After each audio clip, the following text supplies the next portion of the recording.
لیکن سن لو، کما تدین و تدان، تم جیسا کرو گے تمہارے ساتھ ویسا ہی کیا جائے گا۔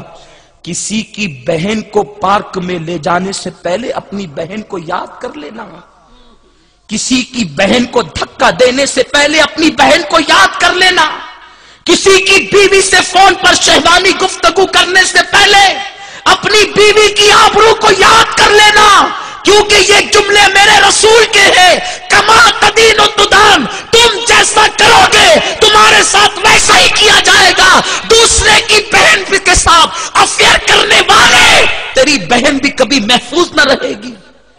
یہ گفتگو جس وقت میں نے کرناٹک کے ایک بہت بڑے شہر میں سنی دعوت اسلامی کے اجتماع میں کی، اور کر کے جب میں بیٹھا، ایک نوجوان روتے میرے پاس آیا، ہاتھ پکڑ کے کہا، آپ نے وہ جو کہا نا تم جیسا کرو گے تمہارے ساتھ ویسا ہی۔ میں کہتا ہوں تم سچ کہتے ہو۔ ماڈرن لڑکا تھا، میں نے کہا میں نے تو پوری تقریر ہی سچی کی، آپ یہ کیوں کہہ رہے ہیں؟ تو کہا کہ بھائی صاحب، میں اپنے دوستوں کے ساتھ پکنک پر گیا ہوا تھا، اور ایک لاج میں، جو ہمارے شہر کی لاج ہے، جو پارک کے فلاں پارک کے قریب ہے، شہر کا نام اس لیے نہیں لے رہا ہوں کہ لوگ برا مان جاتے ہیں، کیونکہ تقریریں ہندوستان بھر میں جاتی ہے۔ اگر آپ کو ڈاؤٹ ہو تو میں شہر کا نام اور پورا ایڈریس آپ کو دے سکتا ہوں، لیکن مائک پر نہیں۔ پارک کے قریب لاج تھی، دوستوں نے مشورہ کیا چلو لاج میں چلتے ہیں۔ فلاں لاج کے اندر آرام کے ساتھ ساتھ لڑکیاں بھی ملتی ہیں۔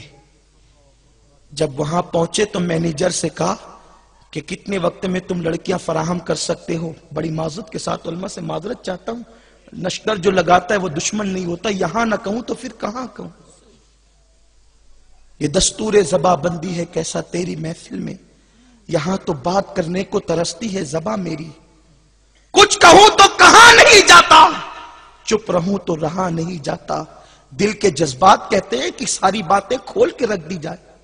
اے میری قوم کے جوانوں، دل کے کانوں سے سنو اس جوان نے جو داستان بیان کی کہ جب ہم لاج کے مینیجر کے پاس پہنچے اور کہا جتنی جلدی ہو سکے کتنے ٹائم میں لڑکیاں منگا سکتے ہیں، اس نے کہا پہلے فوٹو دیکھ کر پسند کر لو، پھر جتنی جلدی میں کہو گے لا دیں گے، کیونکہ آج پکنک کا مطلب شراب اور لڑکیوں کے علاوہ رہ کیا گیا ہے۔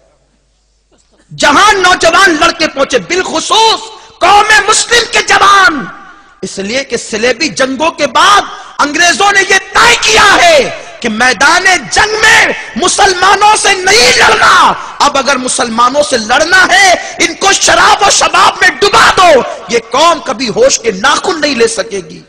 ڈبا دیا انہوں نے تمہیں شراب اور شباب میں۔ اس لاج کے مینیجر نے کہا پہلے فوٹو دیکھ کر پسند کر لو، پھر جتنی جلدی ہو سکے گی لڑکیاں فراہم کر دی جائے گی۔ وہ کہتا ہے کہ جب مینیجر نے جو ہے وہ ٹیبل پر تصویروں کو پھیلانا شروع کیا، ایک تصویر کو دیکھ کر میرے پیروں کے نیچے سے زمین کھسک گئی۔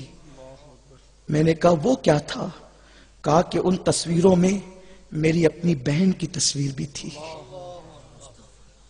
اے میری قوم کے جوانوں، آج بچیوں کی آبرو لٹ رہی ہے،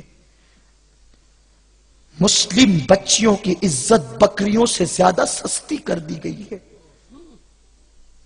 مشرکین کا تو پلان ہے ایک تنظیم کا، اس تنظیم کا نام بھی کیا لوں کہ مسلم بچیوں کے پیٹ میں غیر مسلم لڑکوں کے حرام بچے پلنے چاہیے۔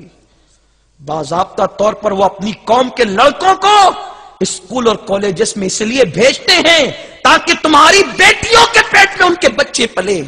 اور آج مسلم باپ اتنا بے غیرت ہو چکا ہے، بیٹی بے پردہ جائے، دوپٹے کو مفلر بنا لے، باپ کو کوئی فکر نہیں، بیٹی کی ڈگری سے مطلب ہے، لعنت ایسی ڈگری پر جو عزت کو فروخت کرنے کے بعد ملتی ہے۔ سنو، ہماری بیٹیوں کو ہم کسی ایسی لعنتی ڈگری دلانے کے عادی نہیں، ہماری بیٹی کو کنیز فاطمہ کی ڈگری مل جائے اتنا کافی ہے۔